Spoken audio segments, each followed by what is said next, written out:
सड़क के नल के पास औरत सारे बहस कर रहे होते हैं। हवा में मटके उड़ रहे हैं। तुझसे पहले तो मैं आई।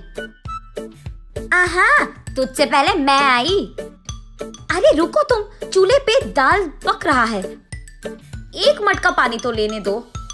अरे तुम रुको, वहाँ झूले में मेरा बेटा रो रहा है। अरे निकलो, तुम्हारी कहानियाँ।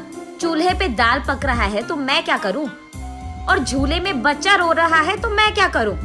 ऐसे उन दोनों औरतों को बगल में धकेलकर तीसरी औरत नल के पास आकर उसका मटका भर देती है। इतने में वही बगल में आमने सामने घरों में रहने वाले मंदाकिनी और मंगतायरू उनके अपने अपने मटके लेकर वहाँ आते हैं। एक दूसरे को देखते ही वो दोनों गुस्से से लाल हो जाते हैं।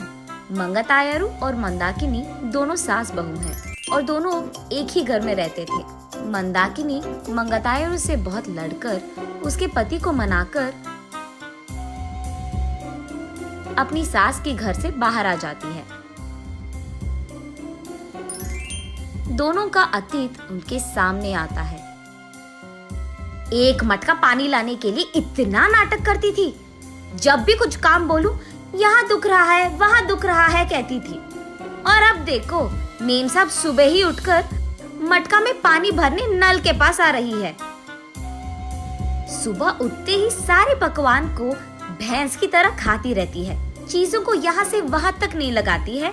लेकिन अब देखो, भैंस चल के आ रही है मटके पानी के लिए।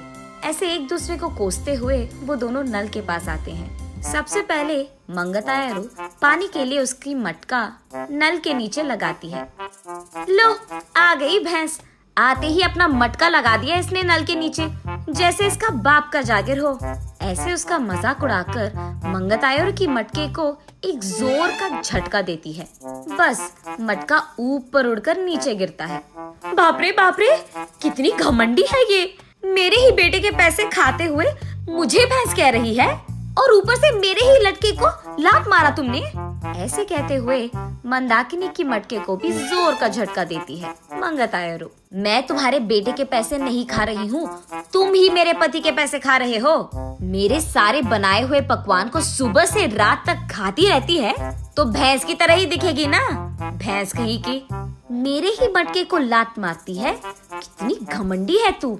मटके को ही नहीं, अगर मेरी सटकी ना, तेरे को भी मारूंगी, समझी? हाँ, जरूर मारेगी। इतनी घमंडी जो है। मेरे बेटे को मुझसे दूर कर दिया तूने, मेरे घर से उसको निकाल दिया तूने, और अब मेरे ही घर के सामने रह रही है। सिर्फ तेरे बेटे को ही नहीं, तुझे भी तेरे घर से निकाल दूंगी, समझी? मुझसे पंगा लेगी ना, ऐसे ही होगा। तू तो जरूर करेगी, घमंडी औरत, बंदर मुंह वाली कहीं की। तुझे देखकर ऐसा लगता है कि भैंस को कपड़े पहनाए हैं, और तू मुझे बंदर कह रही है। भैंस कहीं की मुझे भैंस कह रही है, मुझे बंदर कह रही है। ऐसे वो दोनों एक दूसरे से लड़ते हुए एक दूसरे के बाल पकड़कर लड़ते लड़ते नल के बगल में मौजूद कीचड़ में गिर जाते हैं। ये सब दूर से देख रहे बाप बेटे दोनों एक दूसरे को देख हंस पड़ते हैं। मंदाकिनी घर में सारा काम करते हुए रहती थी। उसे देख मंगतायरू, क्यों बहू, लगता है कि नल में ना पानी खत्म हो जाएगा, जाकर 2 मटके ले आ बेटी। ऐसे ऑर्डर देती थी मंगतायरू। मंदाकिनी के हाथों बनाए सारे पकवान खाते हुए वो हमेशा शिकायत करती थी कि इसमें नमक कम है और इसमें मिर्ची ज्यादा है, ये तो बहुत तीखा हो गया, ये तो बहुत मीठा है। उसके शिकायत सुनने के 2 दिन बाद तक मंदाकिनी रसोई घर का मुंह भी नहीं देखती थी, रूठ कर अपना मुंह लटकाती थी।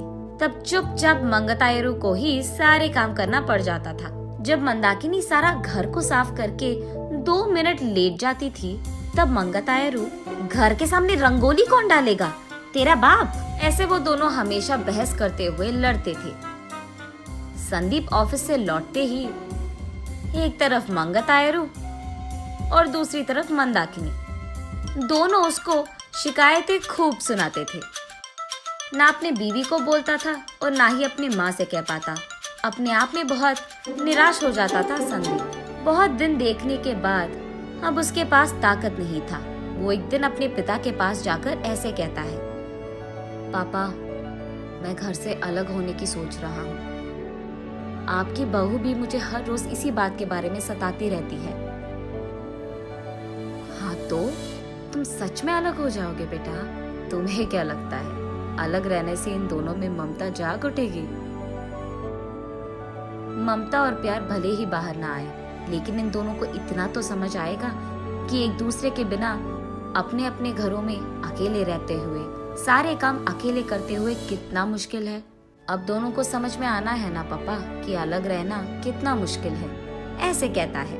हाँ ठीक है, तुम्हारी मर्जी, लेकिन अभी के अभी कहाँ जाओगे बेटा? मैं कहाँ जाऊँगा, हमारे घर के एकदम सामने जो घर है उसमें किराए पे रहूंगा। ऐसे बाप बेटे दोनों ऐसी योजना बनाते हैं जिनसे सास बहू अनजान है। इन दोनों को सबक सिखाना तो छोड़ो, एकदम पागलों की तरह लड़ रहे हैं ये दोनों। ऐसे कीचड़ में गिरे सास बहू को देख उनके चारों ओर मौजूद सारे गांव वाले जोर जोर से हंसते रहते हैं। अब इन दोनों इसके बाद क्या करेंगे ये हम अगली वीडियो में जानेंगे।